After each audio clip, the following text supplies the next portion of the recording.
श्री शिवाय नमस्तुभ्यम। दोस्तों, आप सभी लोग जानते हैं कि 11 सितंबर को है सोमवार का दिन, मतलब भगवान भोलेनाथ का सबसे प्रिय दिन। और दोस्तों 12 सितंबर को है प्रदोष व्रत, जो कि भगवान शिव जी का बहुत ही प्रिय दिन है। और साथ ही में दोस्तों प्रदोष व्रत के दिन का प्रदोष काल का जो समय होता है वो भगवान शिव जी को बहुत ही प्रिय होता है।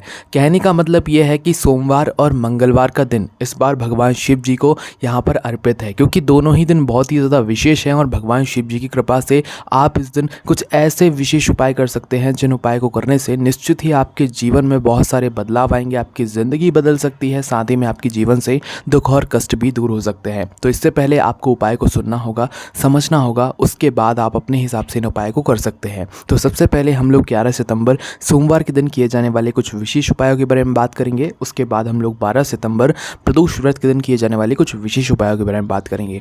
तो चलिए दोस्तों, सबसे पहले हम बात करते हैं 11 सितंबर 2023 सोमवार के दिन आप लोगों को कौन से विशेष उपाय यहाँ पर करने हैं, है ना।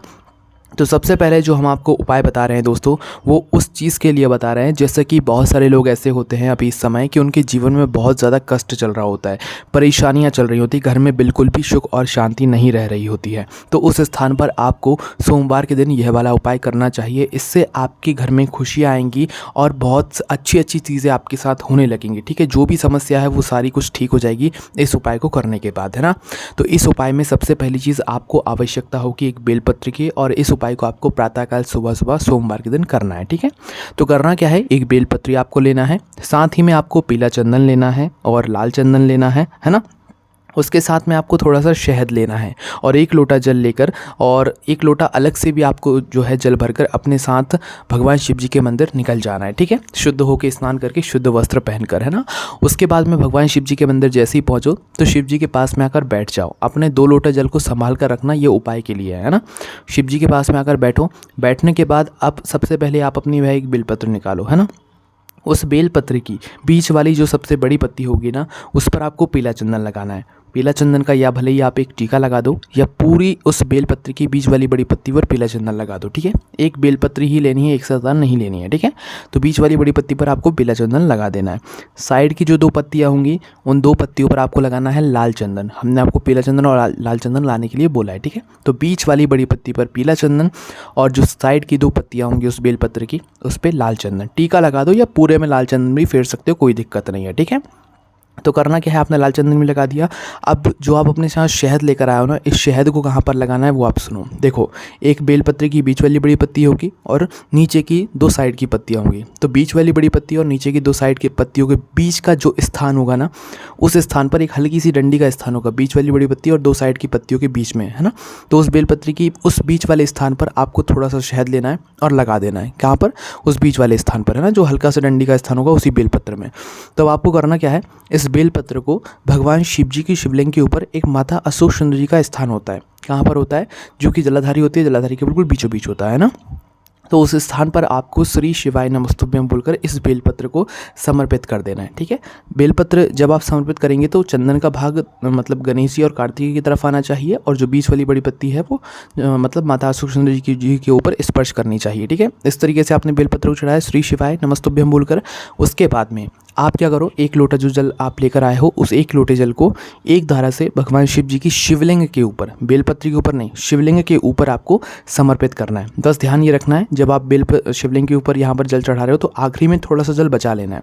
आखिरी में थोड़ा सा जल बचाकर आपको ये बचा हुआ जल माता अशोक सुंदर जी वाले स्थान पर जहाँ पर आपने बेलपत्री को समर्पित किया उसी बेलपत्री के ऊपर आपको समर्पित कर देना है। ठीक है, समर्पित करने के बाद भगवान से प्रार्थना करना है। प्रार्थना करने के बाद इस बेलपत्र को वापस से उठाना है। क्या करना है, इस बेलपत्र को वहाँ से उठा लेना है, और उठाने के बाद या तो आप इस बेलपत्र को किसी भी जलाशय के पास लेकर चले जाओ, या किसी भी पूजनीय वृक्ष के नीचे जाकर इस बेलपत्र को रख कर आ जाओ। अगर जलाशय के पास भी इस बेलपत्र को मतलब समर्पित करके आ रहे हो तो वहाँ पर आपको 1 लोटा जल अलग से लेकर जाना है। ठीक है, जैसे कि हमने आपको बोला तो 2 लोटा जल आपको लेकर जाना है। तो जहाँ पर भी आप जलाशय के पास में भी इस बेलपत्र को छोड़ रहे हो या किसी वृक्ष के नीचे, पूजनीय वृक्ष के नीचे इस बेलपत्र को रख रहे हो, तो आपको वहाँ पर अलग से 1 लोटा जल बेलपत्र को समर्पित करने के बाद चढ़ाकर आना है, ठीक है, या किसी वृक्ष के नीचे या किसी जलाशय में। बस यहाँ पर ये उपाय पूरा हो जाता है। जल चढ़ाने के बाद वहाँ पर भी आप प्रार्थना करना जलाशय के पास में या किसी वृक्ष के नीचे, है ना। भगवान शिव जी से प्रार्थना करना आपके जीवन में जो भी दुख और कष्ट चल रहे हों वो निश्चित ही कुछ ही समय में दूर हो जाएंगे। आप करके ज़रूर देखिएगा। चलिए दोस्तों, अब हम बात करते हैं अगले उपाय के बारे में। दोस्तों, सोमवार का दिन है, तो आप लोगों को अगर मतलब आपको ऐसा प्रतीत हो रहा है कि आपका कोई काम बहुत लंबे समय से रुका हुआ है, वो बन ही नहीं रहा है, तो उस स्थान पर दोस्तों आपको प्रातःकाल सुबह सुबह बेलपत्री के वृक्ष में आपको क्या करना चाहिए, 1 लोटा जल लेना चाहिए, उसमें लाल चंदन का छींटा डाल देना चाहिए। मतलब 1 चुटकी लाल चंदन लेकर उस जलपात्र के अंदर डाल देना चाहिए। फिर इस जल को लेकर आपको बेलपत्र के वृक्ष की जड़ में जाकर समर्पित करके आना चाहिए, ठीक है। कहाँ पर? बेलपत्र के वृक्ष की जड़ में जाकर समर्पित करना चाहिए। इससे होगा ये कि आपके घर में जो भी आपका काम नहीं बन रहा होगा या जो भी दुख और परेशानी होगी वो धीरे धीरे करके ठीक हो जाएगी, ठीक है। उसके बाद में दोस्तों आप चाहें तो शाम के समय बेलपत्र के वृक्ष नीचे एक घी का दीपक भी लगा सकते हैं। घी का दीपक आप लंबी बाती का भी लगा सकते हैं और गोल बाती का भी लगा सकते हैं, क्योंकि शाम के समय जो है मतलब माता लक्ष्मी जी का वहाँ पर वास रहता है और भगवान शिव जी का वृक्ष तो वो होता ही है ना। तो शाम को अगर आप दीपक लगाते हैं तो इससे आपके घर में धन की कमी दूर होती है। अब बात करते हैं दोस्तों इसी सोमवार के दिन किए जाने वाले उस उपाय के बारे में जिससे आपकी बहुत सारी समस्याएं दूर होंगी। और यह उपाय आपका सोमवार के दिन के लिए भी है और अगले दिन प्रदोष व्रत के दिन के लिए भी है ना। तो करना क्या है, इसमें 3 तरह के जल के बारे में बताया गया है पंडित जी द्वारा कि 3 तरह के जल होते हैं जो कि आप भगवान शिव जी पर चढ़ा सकते हैं और तीनों तरह के जल चढ़ाने से अलग अलग आपको फलों की प्राप्ति होती है। पहला जल वो होता है जो कि आप अपने घर के परिंदे से लेकर जाते हो, और जब आप परिंदे से घर से परिंदे में मतलब परिंदे से जल लेकर जाते हो तो जब आप भगवान शिव जी पर चढ़ाते हो तो वो ये प्रतीत कराता है भगवान शिव जी को कि ये जल जो है इस घर से आया, इसीलिए इस घर का कल्याण होगा, ठीक है। दूसरे नंबर का जल होता है एक पात्र में जल भरकर उसमें थोड़ा सा इत्र डालकर अगर आप भगवान शिव जी पर चढ़ाते हो तो इससे अगर आपके घर में कोई व्यक्ति रोगीला है, किसी व्यक्ति की तबीयत बहुत ज़्यादा ख़राब रहती है, हॉस्पिटल के चक्कर लगाने पड़ते रहते हो, तो अगर कोई व्यक्ति सोमवार के दिन या प्रदोष व्रत के दिन जल के अंदर इत्र थोड़ा सा इत्र डालकर जो है मतलब पूजन वाला इत्र डालकर भगवान शिव जी पर चढ़ाता है तो उसके घर से रोग और बीमारी दूर होती है। तीसरे नंबर का जल होता है बेलपत्री वाला जल। इस जल में 1 लोटा जल के अंदर 1 बेलपत्री डालकर अगर आप भगवान शिव जी को चढ़ाते तो जल के पात्र के अंदर बेलपत्री को डालकर जो व्यक्ति भगवान शिव जी पर चढ़ाता है भगवान शिव जी उसकी सारी मनोकामनाएं पूर्ण करते हैं, उससे भगवान शिव जी बहुत ज़्यादा प्रसन्न होते हैं, ठीक है। तो ये 3 तरह के जल हैं। आप किसी भी इन 3 तरह के जल में से एक तरीके का जल सोमवार के दिन या प्रदोष व्रत के दिन प्रातःकाल सुबह सुबह ज़रूर चढ़ाएं, ठीक है। ये 3 तरह के जल हैं जो कि अलग अलग है ना। तो चलिए दोस्तों, ये तो हमने आपको बता दिया है यहाँ पर 11 सितंबर सोमवार के दिन किए जाने वाले उपाय के बारे में। अब हम बात करते हैं 12 सितंबर प्रदोष व्रत के दिन किए जाने वाले विशेष उपाय के बारे में। ये दिन भी मतलब प्रदोष व्रत के दिन भी भगवान शिव जी को बहुत ही ज़्यादा प्रिय होता है। दोस्तों, अगर ऐसा कोई काम है जो कि आपने पूरी दुनिया के सामने बोल लिया, लोगों के सामने हाथ फैलाकर देख लिया, आपका वह काम अटका ही हुआ ही नहीं, आपने सब लोगों से बोलकर देख लिए, सब उपाय सब व्रत करके देख लिए, नहीं हुआ वो काम, तो एक बार यह उपाय प्रदोष व्रत के दिन ज़रूर करके देख लेना, वो भी इस भादो महीने के पहले प्रदोष व्रत के दिन। अब इस उपाय में करना क्या है वो आप लोग सुनो। इसमें कुछ सामग्री आप लोगों को उपयोग में लगेंगी तो वो आप लोग पहले सुन लो। देखिए, इस उपाय में आपको सबसे पहली चीज़ एक बेलपत्र की आवश्यकता होगी। क्या चीज़ की? एक बेलपत्र की, ठीक है। उसके बाद में एक शमी पत्र की आवश्यकता होगी, ठीक है। उसके बाद में एक कनेर का फूल, क्या लेना है? एक कनेर के फूल की आवश्यकता होगी। ये तीनों चीज़ें लेकर आपको साथ में 1 लोटा जल भी लेना है। क्या? 1 लोटा जल, है ना। तो एक और बता देते हैं, एक बेलपत्री, एक शमी पत्र और एक कनेर का फूल और 1 लोटा जल लेकर प्रातःकाल सुबह सुबह शुद्ध होकर स्नान करके शुद्ध वस्त्र पहनकर भगवान शिव जी के मंदिर आपको पहुंच जाना है। हम शुद्धता इसीलिए हर उपाय में बताते हैं क्योंकि जो उपाय आप शुद्धता से करोगे वही उपाय काम करता है। उपाय में शुद्धता विशेष रूप से आप लोग ध्यान रखा करो, है ना। तो भगवान शिव जी के मंदिर पहुंचे। शिव जी के मंदिर पहुंचकर सबसे पहले 1 लोटा जल भगवान शिव जी की शिवलिंग के ऊपर एक धारा से धीरे धीरे करके आपको समर्पित करना है। पहले 1 लोटा जल समर्पित करोगे, ठीक है। उसके बाद एक बेलपत्र भगवान शिव जी की शिवलिंग के ऊपर समर्पित करोगे, फिर एक शमी पत्र भगवान शिव जी की शिवलिंग के ऊपर समर्पित करेगी और आखिरी में एक कनेर का फूल, जो कनेर का फूल आप लोग जानती हो पीले कलर का लंबा लंबा सा होता है, उस पीले कनेर के फूल को भगवान शिव जी की शिवलिंग के ऊपर श्री शिवाय नमस्तुभ्यं बोलकर समर्पित कर दो। समर्पित करने के बाद ये तीनों चीज़ें समर्पित हो गई। अब आप भगवान शिव जी से अपना वो काम बोलो जिस काम के लिए आप ये उपाय कर रहे हो, जिस काम के लिए आपने लोगों के सामने बहुत हाथ फैला लिए पर वो काम नहीं हुआ। अब आपका ये काम ज़रूर कुछ ही दिनों के अंदर आपका हो जाएगा, पर उपाय को मन और विश्वास से करना पूरे, है ना।